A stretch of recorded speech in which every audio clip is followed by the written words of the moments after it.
right now on 5 on Your Side at 10. We start tonight with breaking news. It was a busy Sunday night for firefighters across the bi-state.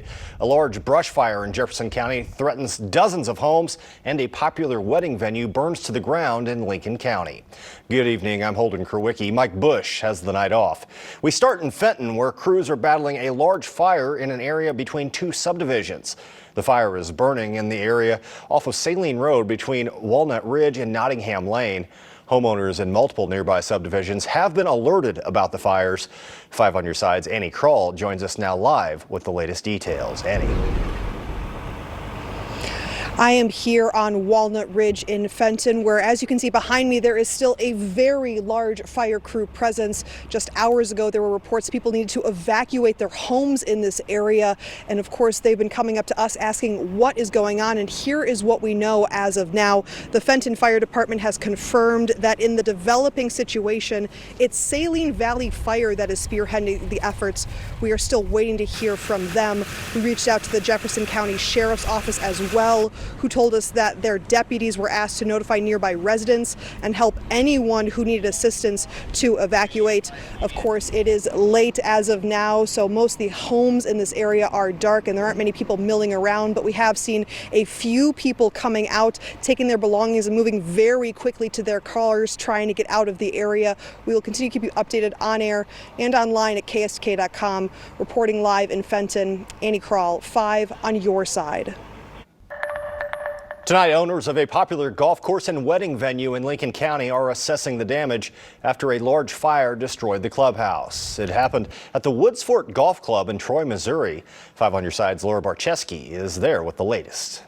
The Lincoln County Fire Chief says this started Sunday afternoon somewhere in the attic. They're not exactly sure what caused the fire, but they are currently investigating. A golfer at Woods Fort Golf Course took this video of the fire Sunday afternoon. The staff and all of the golfers and customers made it out quickly and no one was injured. Chief Michael Marlowe says the fire started on the restaurant side of Woods Fort Country Club and it quickly spread. They started attacking the fire inside but had to move outside when it burst through the roof. Luckily, the wedding venue is a separate building and despite the windy conditions was untouched. There was a red flag warning, which basically means conditions are dry and wind conditions with gusts above 30 can cause us issues. And frankly, we've been fighting brush fires now for the last 48 hours. The crews had 2 large brush fires today. We were fortunate when this call come in, the crews were in quarters. So first arriving company was 6 minutes away. The fire chief says unfortunately the building is a total loss, but the owners expressed to them that they want to rebuild because this building is such a huge part of Troy. Reporting in Troy, Laura Barcheski, 5 on Your Side. 5 on Your Side will bring you updates to these breaking stories on air on KSDK.com and on the 5 on Your Side app. Tonight, the Missouri State Fire Marshal's office is investigating a deadly fire in Phelps County that killed 3 people. The fire broke out last night on County Road 2120 north of Rolla. Their identities have not been released.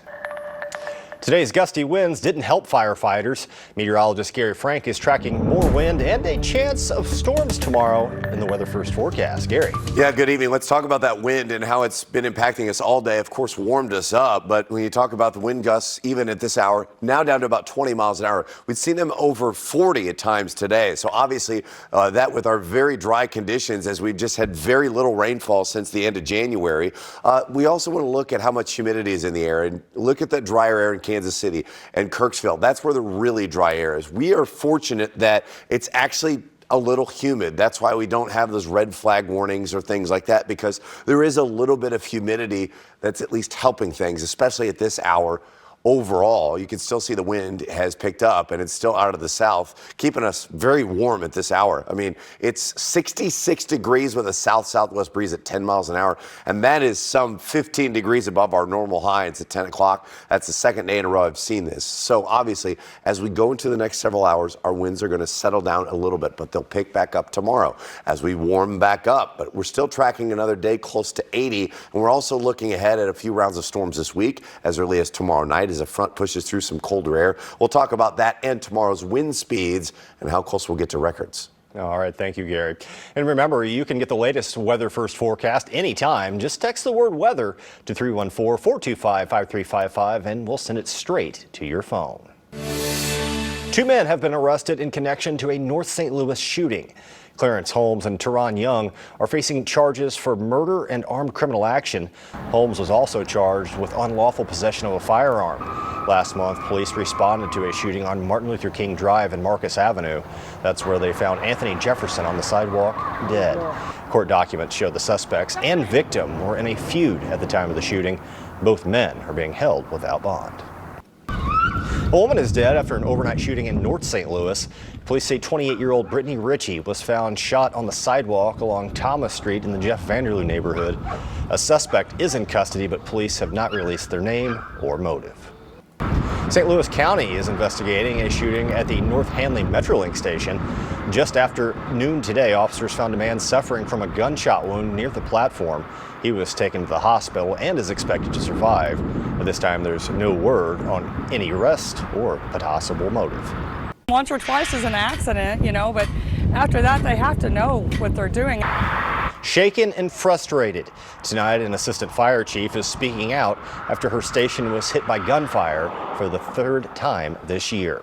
Hundreds of shots were fired over a long period of time Saturday afternoon. Unfortunately, Camp Jackson Fire Station in Cahokia Heights was caught in the middle once again. Our Mercedes McKay has the story out of the Metro East. It was a quiet Sunday morning in Cahokia Heights, a completely different scene than what took place less than 24 hours ago. It was literally probably 300 rounds. On Saturday afternoon, Camp Jackson Fire Department Assistant Chief Sharon Davis heard what she thought was somebody hammering, but instead it turned out to be gunfire, the bullets striking their building. Cars were stopping. There were people that were walking and they were looking around trying to figure out where to go. The business across the street, they were shutting their bay doors. The shots going off for almost an hour. Neighbors in nearby homes even finding shell casings on their porches. It's really scary when you don't know where it's coming from because I worry about our firemen, I worry about the community. But that worry is starting to be coupled with frustration. Since this is the 3rd time this year alone, her station has been the victim. Lime green duct tape still acting as a Band-Aid over the last 2 strikes. New Year's Eve, we had the first window shot out. We just chalked that up as celebratory, fire. And then in January on like a Tuesday, they shot out 2 more windows. Assistant Fire Chief Davis tells me the reason they had not fixed these broken windows prior was because it was happening so frequently. Then Saturday morning, they were actually talking about replacing the windows. And then just hours later, the station was struck again. We all figure that it's probably like target practice or something, and they just don't realize when they're missing or what they're hitting is ricocheting off and hitting us. And for a volunteer fire department like Camp Jackson, the cost to fix this damage is huge. We operate on very little budget. The fire department itself doesn't get much money, and we own this building, so we're responsible for any of the repairs. Which is why Assistant Chief Davis has one thing to say to those pulling the trigger. You own your bullet. You shoot it, it's going to go somewhere. Be responsible for where it goes. Mercedes McKay, 5 on your side.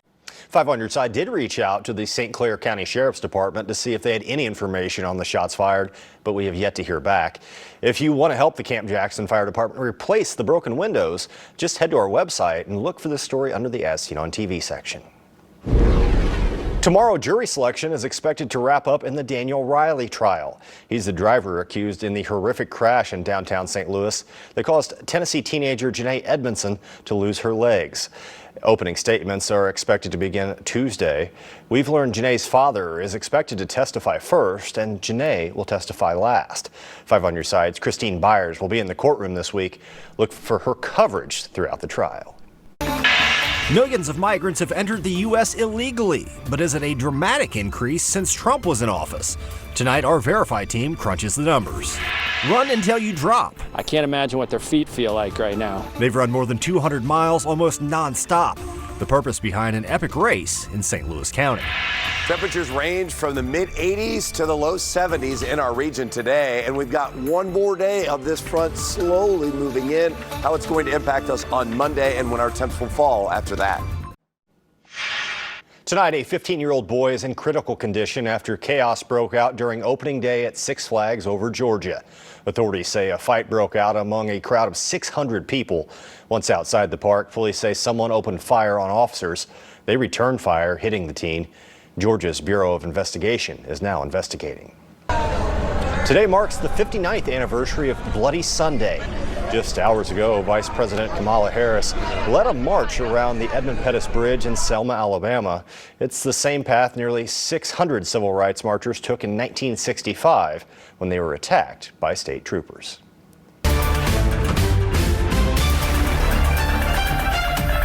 We're just 2 days away from Super Tuesday, and tonight, former President Trump is inching closer to securing a rematch with President Biden. 15 states will vote Tuesday, with more than 800 delegates up for grabs. It comes after yet another sweep for Donald Trump, who notched caucus wins in Missouri and Idaho this weekend. Despite winning no state so far, Nikki Haley has vowed to stay in the race through Super Tuesday. We could be just hours away from a Supreme Court decision on whether former President Trump can be kicked off the ballot. The former president is challenging a decision by the Colorado Supreme Court that disqualified him for his role in the January 6 Capitol riots. Last week, a Chicago judge ordered the Illinois State Board of Elections to remove Trump from the ballot. Illinois' presidential primary is March 19th. The High Court's decision on Colorado will likely overturn that ruling. Our political editor, Mark Maxwell, will have expanded coverage and analysis on the Missouri Republican caucus on The Record. It airs at 11 o'clock tonight, right after Sports Plus. You can also stream it on KSDK.com, YouTube, and 5+. Tonight, our Verify team is looking into an issue that polls suggest is top of mind for many voters, the U.S. southern border. Here's Ariane Till with a viral claim about the growth of immigration. A recent viral post with more than 35 million views claims the number of migrants trying to enter the U.S. illegally grew tenfold since 2017, citing U.S. Customs and Border Protection data. But is that statistic true? Let's verify. Our sources are U.S. Customs and Border Protection data, the Congressional Research Service, and 2 immigration policy experts. The viral claim uses real statistics from the CBP website, but it compares numbers from 2 different data sets to calculate the increase over a 7-year period, using Border Patrol encounters for 2017 and total enforcement actions for 2023. Aaron Recklin-Melnick, policy director at the American Immigration Council, said this is like comparing apples to oranges. Border Patrol encounters are the number of apprehensions made by the agency. Total enforcement actions is a broader category that includes those encounters as well as CBP encounters with people known as inadmissibles. On top of that, both data sets also count more than just the number of people who are crossing the border illegally. So, what are the accurate numbers? Well, let's start with the CBP data on encounters. It shows that U.S. Border Patrol encounters increased from about 310,000 in 2017 to just over 2 million in 2023. That's about 665%, or a 6.6-fold increase. Now let's look at the data on total enforcement actions. In 2017, that number was about 527,000. That number rose to over 3.2 million in 2023. And that is a 608%, or 6.1-fold increase. While illegal immigration has grown considerably over the last 7 years, we can verify it has not grown tenfold since 2017. When using the appropriate data to compare, the actual number is closer to a 6-fold increase. With your Verify, I'm Ariane Till. What would you like for us to verify? Just send us an email to verify@ksdk.com. Right now, 2 Ironmen are racing in Queenie Park for an epic showdown. Dave Kitkeski and Cody Eubanks have been running the Queenie Backyard Ultra since 10 a.m. on Friday. 96 runners started the race. The last runner standing wins. Every hour, they run a lap of 4.19 miles. Supporters are along the route, making sure they're staying hydrated and fed. But what about sleep?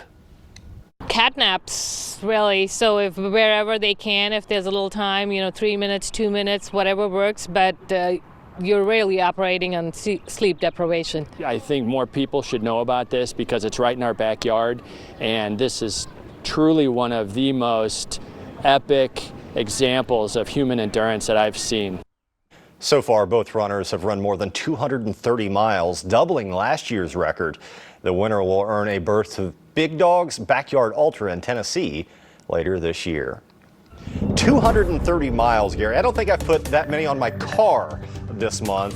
What's the longest you've ever run? I think I could, maybe do a 5K at this point, but definitely not 230. I've run longer than that, but I don't know that it was on purpose. You know what I mean? I don't think we have time to get into why. Just keep running. It's not like a forced deal. But I think those guys and gals are probably real fortunate that it's this nice, and they've probably seen some serious weather on days like this. We don't have that right now, but with the wind today, it's been a little bit more significant here from Highland to Cuba. It's calmed down right now to some degree, but it's still in this part of this warmer air mass where temps are still in the mid 60s. And I know that now that it's March, we can talk about how, well, it's March, so, we should be this. Not really. We should be dropping down in the mid 30s. And, our peak wind speeds have been over 40 miles an hour. 40 downtown. Lambert got to 40. We got to 44 in St. Charles. So pretty significant wind overall. Tonight, the wind dies down a little bit, but with the added moisture in place that we have, we're going to only drop into the mid-50s. So when you wake up tomorrow, it's less breezy, and it's already shorts weather in the morning. You don't have to have any added layer. It really is. It's going to be warm pretty quickly. Our wind will start to pick up again by mid-morning, just like it did today. 9 or 10 o'clock, that wind picked up, and I bet gusts over 30 or 35 are going to be expected. What we will watch is into the afternoon. Look how it starts to die down into the evening, and then we're going to see that wind shift. That's when things change. Let's focus on tomorrow afternoon. 59 degrees. Like I said, at 6 a.m., you don't need to dress in layers. We're headed for the upper 70s, another top 10 day of warmth. Our records this time of the year are in the low to mid 80s, so we're not there. South breeze at 15 to 25, gusts to 35, but you'll notice rain chances start to increase by 6 o'clock, and I think that's going to be more of our western areas as we see this front approach us. And it's been kind of stalling out. There's a pretty significant difference between 30s, 40s, 50s, and then mid to upper 60s, close to 70 degrees at this hour. But that's the slow-moving front that will eventually get here and try to spark a few showers and storms. Now, whether or not they'll be on the stronger side, that remains to be seen. However, I think for us, the timing may mitigate that. Despite us getting into the upper 70s, there's just not, the timing is not going to be there quite as much in some of the other ingredients. But by 10 or 11 o'clock, a line of thunderstorms 24 hours from now is not out of the question. That sweeps through our area and provides us with some brief rain. Wind gusts maybe over 40 miles an hour because it's already windy. And then maybe some smaller hail. That'll be out of here by Tuesday morning in a brief hurry. And that's where it cools down. We need this rain, though. From the 1st to the 25th, we're talking about how dry it's been and why we have these fire dangers. We got almost 4 inches of rain. My pond was full for the first time in months. The 15th wettest start. Since then, we've barely scared 3/4 of an inch, and that's the 5th driest on that period. So that's why it's been such a significant issue for us. But the good news for us, at least in the short term, is I think after this chance for rain, there are several more through the middle half of the month, and you'll see them on our 10-day forecast here. 77, 62, a lot of Monday and Tuesday is dry. And then we're in the mid-60s here for the next few days. Thursday, Friday, Saturday, I think that's more of a soaking rain off and on throughout the day. And then Saturday night into Sunday, we see our clocks set forward, and then we warm back up after that. It's Paul Cook. I'm your traffic guy on Today in St. Louis each weekday morning. We're on the move in the Metro East at an important spot up north at the Chain of Rocks Bridge on I-270 eastbound. Drivers have encountered delays and lane closures as IDOT and their contractors rebuild those 270 east lanes right over the water and in Illinois.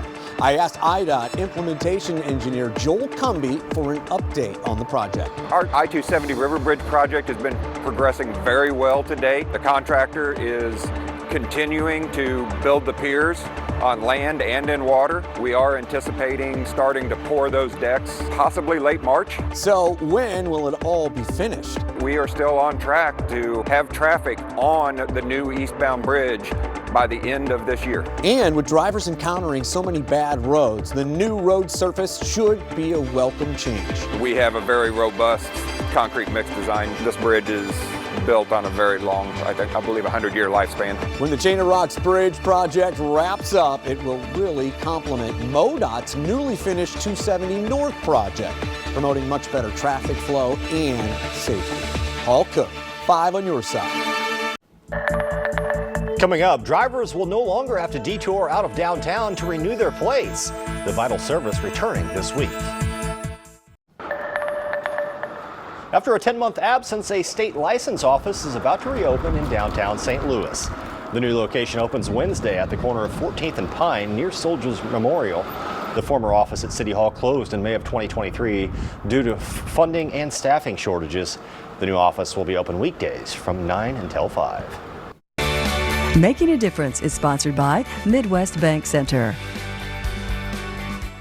Mike Bush is off tonight, but he's working on a special Making a Difference report for next Sunday at 10 o'clock. It's about Second Chance Ranch. The ranch out in High Ridge, Missouri, is committed to the love and care of senior dogs and cats like Charlotte here. She was left abandoned in a field with a broken back. Here, they're nursed back to health. Unfortunately, dogs 8 and older are the first to be euthanized at many shelters. Well, I think that we live in a very disposable world. You get a little too old, people dismiss you, and I definitely saw that happening with the dogs. Does all of this work without any paid employees, but how successful are they at finding forever homes for their pets? Find out next Sunday night at 10 o'clock. You're going to want to stay with us because we'll be right back. Are you feeling lucky? Because more than $1 billion is up for grabs this week. Tomorrow night's Powerball jackpot has grown to $460 million. The prize for Tuesday's Mega Millions drawing is now at $650 million. And people enjoyed some ales for tails today at Four Hands Brewing Company. St. Louis's Brewminati Homebrew Club hosted the fundraiser, which featured 4 hours of beer samples from local homebrewers and live music. Proceeds will go towards 10th Life Cat Rescue and Needy Paws Dog Rescue. And that's all of our time tonight for 5 on Your Side at 10 o'clock. Start your day with Today in St. Louis beginning at 4 a.m. Now here's Frank Cusimano with Sports Plus.